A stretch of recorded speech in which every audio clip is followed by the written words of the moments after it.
కుప్పం నియోజకవర్గం నుంచి ఈసారి ఎలాగైనా చంద్రబాబు నాయుడును ఓడిస్తాను, ఖచ్చితంగా కుప్పం నియోజకవర్గం నుంచి ప్రాతినిధ్యం వహించి శాసనసభలోకి అడుగు పెడతానంటున్నాడు ఎమ్మెల్సీ భరత్.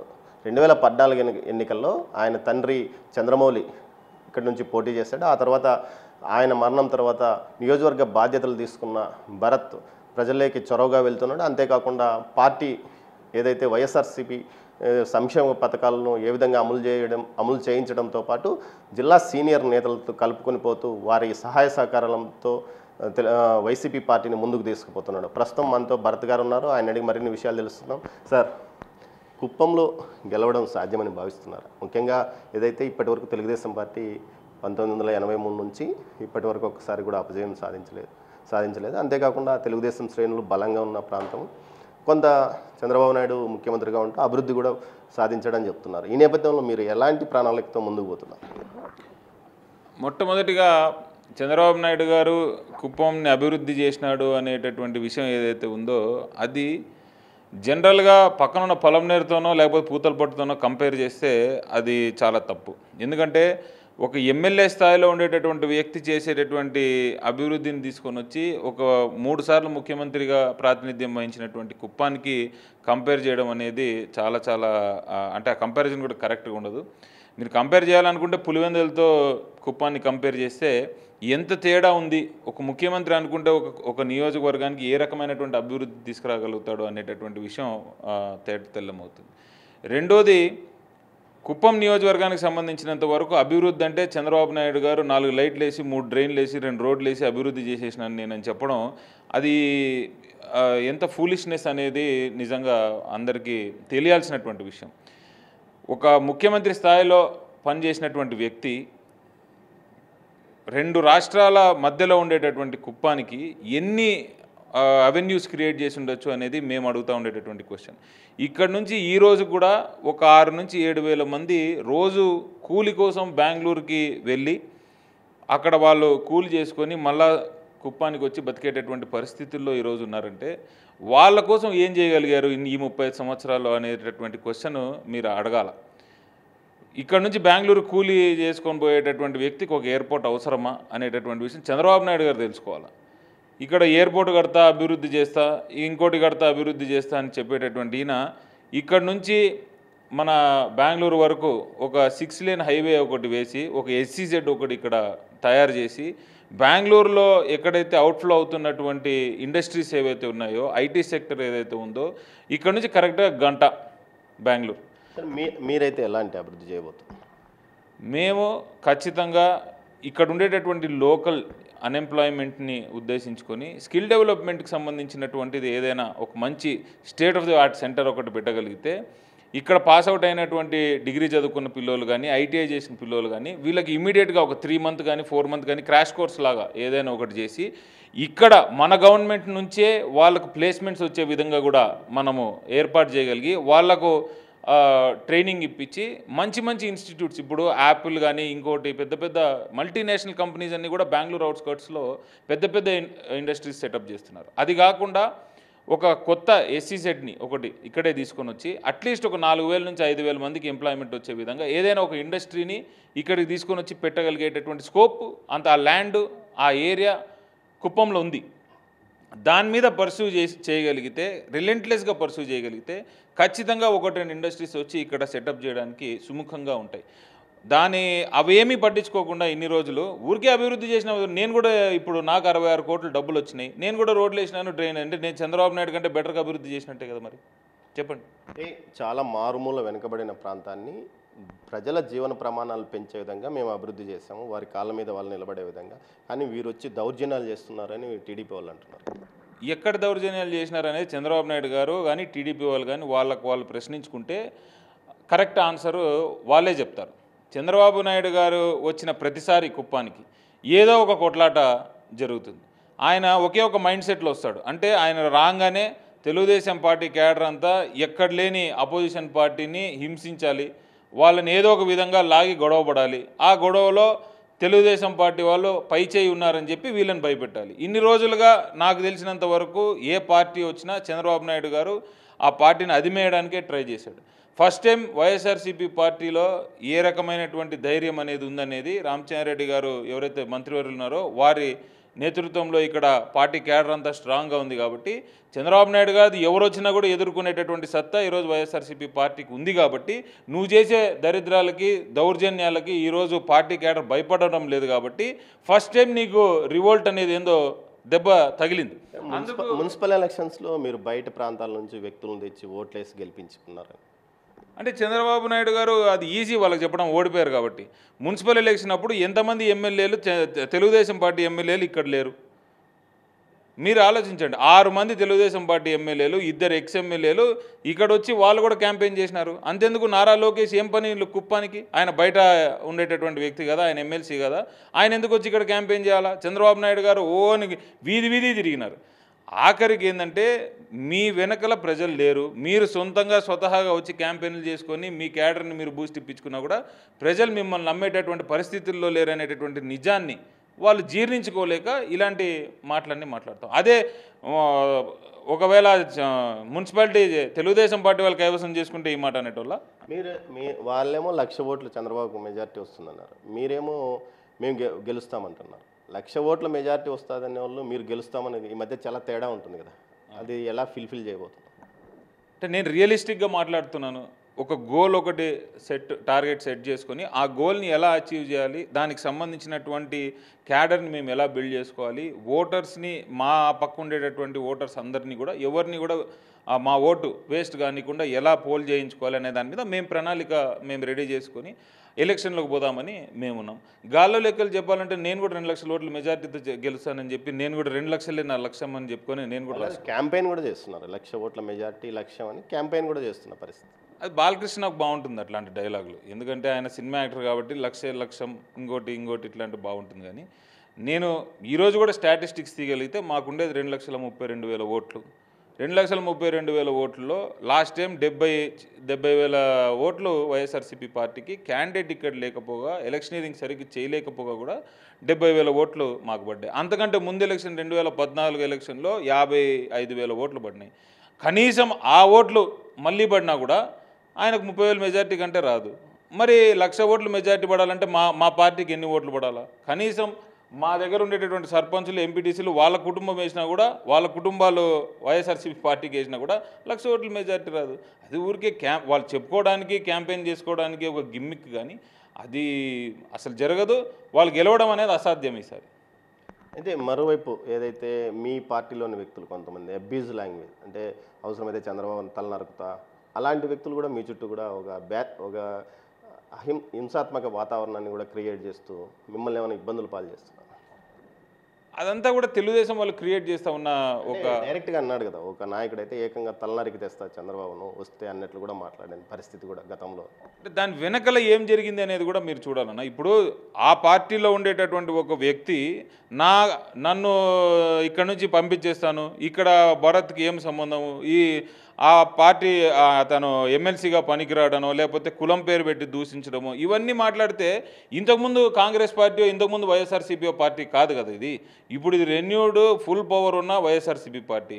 నువ్వు ఎంత ఏ స్పీడ్తో రాయి కొడతావో అదే స్పీడ్తో 2 రాళ్ళు తగులుతాయి నీకు. నువ్వు రాళ్ళు వేయొద్దు, నేను వేయను. నువ్వు వేసి నాకు దెబ్బ తగిలిందంటే నిన్ను ఎవడేమన్నాడు? మా సిద్ధాంతం ఒకటే, అనవసరంగా మీరు హింసా వాతావరణం క్రియేట్ చేయొద్దండి.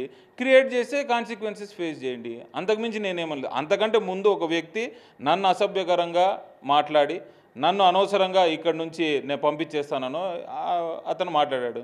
మరి మా క్యాడర్ కూడా స్ట్రాంగ్ ఉంటారు, అనవసరంగా అట్లాంటి అబ్యూసివ్ లాంగ్వేజ్ అతను ఎందుకు యూజ్ చేయాలి, ఇతను ఎందుకు ఫేస్ చేయాలి? అయినా కూడా అలా మాట్లాడడం తప్పని మేము పిలిచి చెప్పడం జరిగింది. నెక్స్ట్ టైం నుంచి ఇలాంటివి ఏమైనా జరిగితే కూడా రాయల్గా పోలీస్ స్టేషన్లో వెళ్ళి మీరు కంప్లైంట్ ఇవ్వండి, వాళ్ళు పని చేస్తారని కూడా నేను చెప్పినాను. కొంతమంది వినరు, దానికి మనం ఏం చేస్తాం? అయితే ఏదైతే ఉందో ఈ ఎన్నికల్లో గతంలో మీరు ఇప్పుడు చంద్రబాబును నాన్ లోకల్ అని మీరు ప్రచారం చేస్తున్నారు. మీరు కూడా బయట నుంచి కడప జిల్లా నుంచి వచ్చినారు కదా, మీరు కూడా లోకల్ ఏం కాదు? నేను చిత్తూరు జిల్లా నుంచి వచ్చాను, కడప నుంచి కాదు. మా ఫాదర్ది చిత్తూరు జిల్లానే, మాది చిత్తూరు జిల్లానే. మా తాతగారిది పెద్ద బంగానతం అని చెప్పి కుప్పం నియోజకవర్గమే. అన్ని పక్కన పెట్టినా కూడా చంద్రబాబు గారిని నాన్ లోకల్ అంటున్న ఒకే ఒక విషయం, ఎందుకంటే 35 సంవత్సరాలుగా చంద్రబాబు నాయుడు గారికి ఓటు లేదు, సొంత కాన్స్టిట్యున్సీలో ఓటు లేదు. ఓటు కూడా పెట్టుకున్నటువంటి వ్యక్తి నాన్ లోకల్ కాక ఇంకేమవుతాడు అనేది నేను అడుగుతా ఉన్న క్వశ్చన్. నేను మా నాన్నగారు ఇక్కడ కంటెస్ట్ చేసినప్పుడే నాకు నా భార్యకు, మా మదర్కు, మా ఫ్యామిలీ మెంబర్స్ ఎవరైతే ఉన్నారో వాళ్ళందరికీ ఓటు మేము కుప్పానికి షిఫ్ట్ చేసుకున్నాం.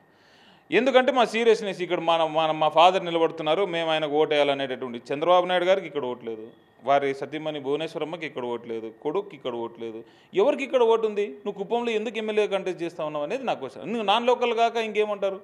ఓటు ఇక్కడ లేనో ఏమంటారు? మీరేమంటారు? నాన్ లోకల్ అనే కదా అనేది. నేను అదే అంటున్నాను.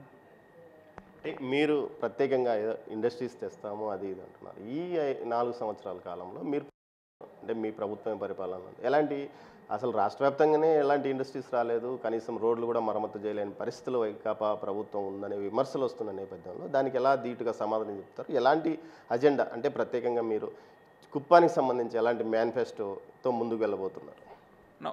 ఒకటి ప్రజల మనుగడ మారాలంటే ఇక్కడ ఉండేటటువంటి మైండ్ సెట్, ఫస్ట్ ప్రజల మైండ్ సెట్ మారాలి.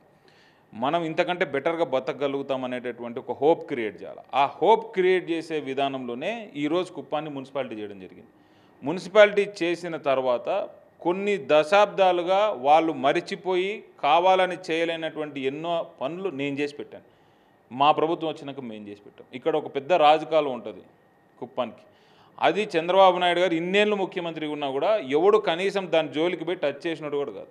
ఆ ఒక్కటి వెళ్ళి మీరు చూస్తే అసలు అది ఎంత ఇంపార్టెంట్, ఒక టౌన్కి ఎంత ఇంపార్టెంట్ అనేటటువంటి విషయం మీకు అర్థమవుతుంది. అది ఈరోజు మేము కంప్లీట్ చేయగలిగినాం. వాళ్ళు ఏవేవైతే నెగ్లెక్ట్ చేసి విడిచిపెట్టేశారో చేయలేకమని చెప్పి అవన్నీ మేము కంప్లీట్ చేస్తాము. ఇప్పుడు చంద్రబాబు నాయుడు గారు కుప్పాన్ని అభివృద్ధి చేసుంటే 66 కోట్లు డబ్బులు పెట్టి మళ్ళీ మేము ఏం పనులు చేసేకుంటుంది? 35 సంవత్సరాల్లో ఇంకా 66 కోట్ల రూపాయల పని నీకు చేత కదనే కదా, నీకు చేయలేదనే కదా దాని అర్థం. రెగ్యులర్గా మెయింటెనెన్స్ అనేది 66 కోట్లు పెద్ద డబ్బులు కాదు. రెగ్యులర్ మెయింటెనెన్స్కి వచ్చిన కొత్త వర్క్, కొత్త రోడ్లు, కొత్త ట్రైన్లు, కొత్త లైట్లు, కొత్త స్ట్రీట్లు, నేను చెప్పేవన్నీ కొత్తవే. ఆల్రెడీ వేసినటువంటి రోడ్లు కాదు. రోడ్ల మీద మళ్ళీ రోడ్డు వేయమని నేను ఎక్కడ మేము చెప్పడంలే. వెయ్యలేనటువంటి రోడ్లు, చేతగానటువంటి పనినే మేము కంప్లీట్ చేయగలిగినాం. అందుకని నేను చెప్తా ఉన్నా, ఇప్పుడు ఇక్కడ ఉండేటటువంటి ప్రజల అవసరాలని తీర్చేటటువంటి వాడు ఆ లోకల్ ఏరియాకి ప్రజానాయకుడు అవుతాడు. ఇక్కడ ఉండేటటువంటి ప్రజల అవసరాలే చంద్రబాబు నాయుడు గారికి తెలియదు. ఇక్కడ 4-5 మనుషులు ఆయనకు సంబంధించినటువంటి వాళ్ళ పిఎలు ఉన్నారు. వాళ్ళు ఏం చెప్తే అది ఆయన వింటాడు. సంవత్సరానికి ఒక్కసారి కూడా రాలేనటువంటి ఎమ్మెల్యే గారు ప్రజల సమస్యలు ఎలా తెలుసుకుంటారు అనేది నా క్వశ్చన్. ఇంకో విషయం, ఏదైతే గతంలో తెలుగుదేశం పార్టీ అధికారంలో ఉన్నప్పుడు పులివెందులకు నీళ్ళు ఇచ్చింది, ఆ విషయంలో మీరు దానికోసమే కుప్పానికి నీళ్లు తెచ్చారా? ఆ తర్వాత మీరు కూడా ఆ గేట్ ఎత్తివేయడము, ఆ తర్వాత నీళ్లు కాలువల్లో కనిపించకపోవడం, ఇది పెద్ద విమర్శ కదా, పెద్ద ఎత్తున దీనిపైన విమర్శలు వస్తున్నాయి. చెప్తా దానికి ఆన్సర్.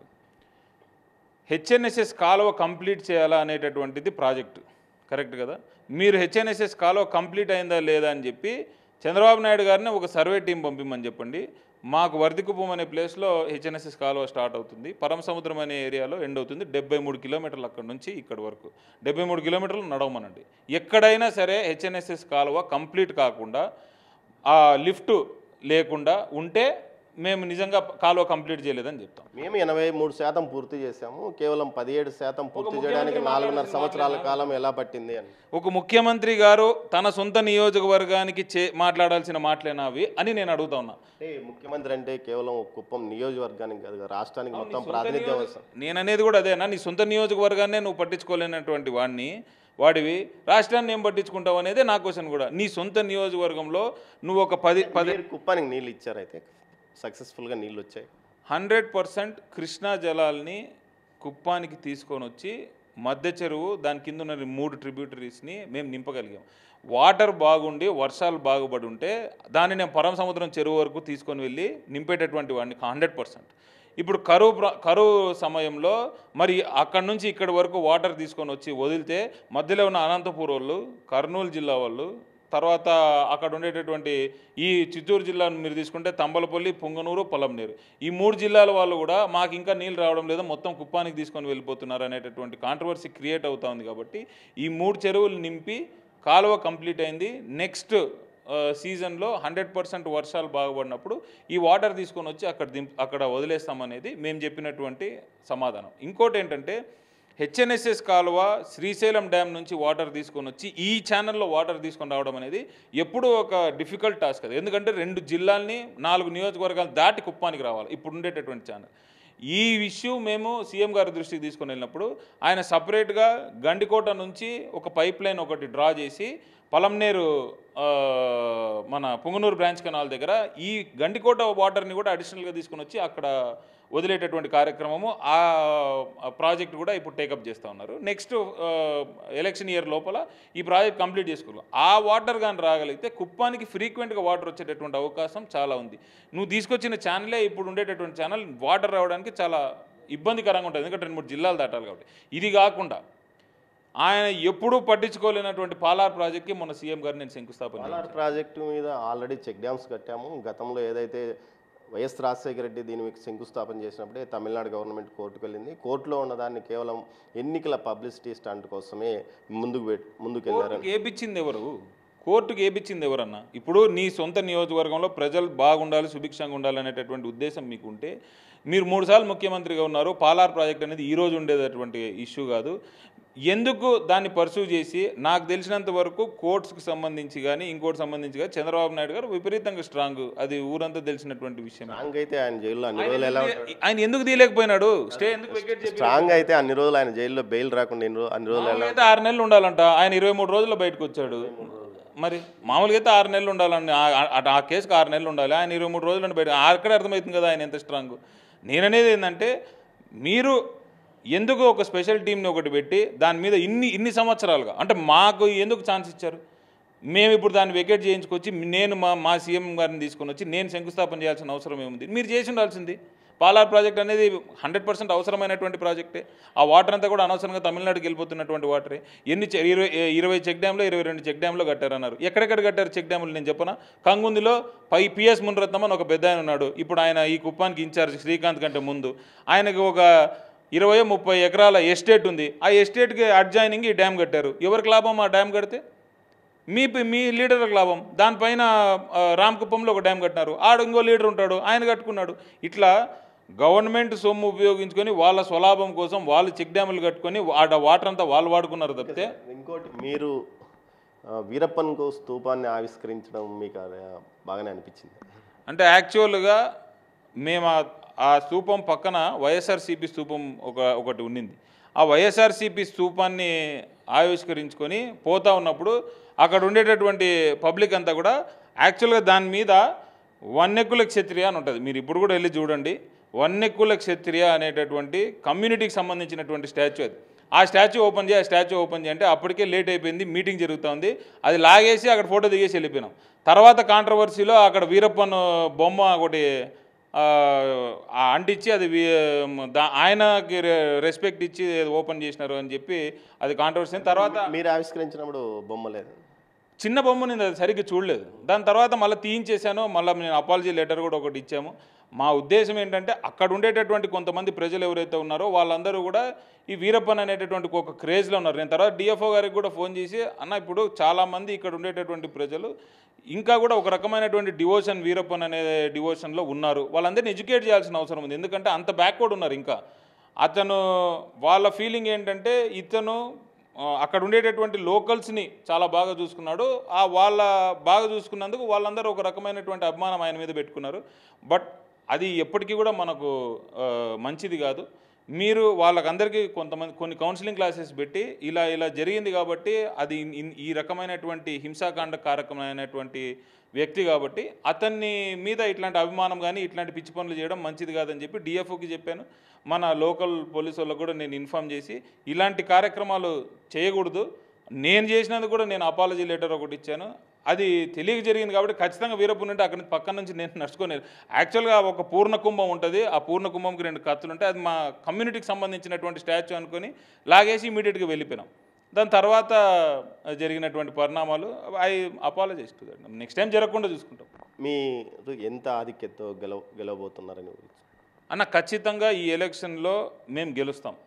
ఎంత ఆధిక్యతతో గెలుస్తాము ఎంత ఆధిక్యతతో గెలవము అని నేను ఊరికే లెక్కలు చెప్పి ఈ తెలుగుదేశం పార్టీ లేదా లక్ష ఇట్లా అంతా వద్దు. కానీ ఖచ్చితంగా ఈ ఎలక్షన్లో వైఎస్ఆర్సీపీ జెండాను కుప్పం కోట మీద మేము ఎగరేయబోతున్నాము. అది రిజల్ట్ అనేది మీరు ఎలక్షన్ తర్వాత చూడండి.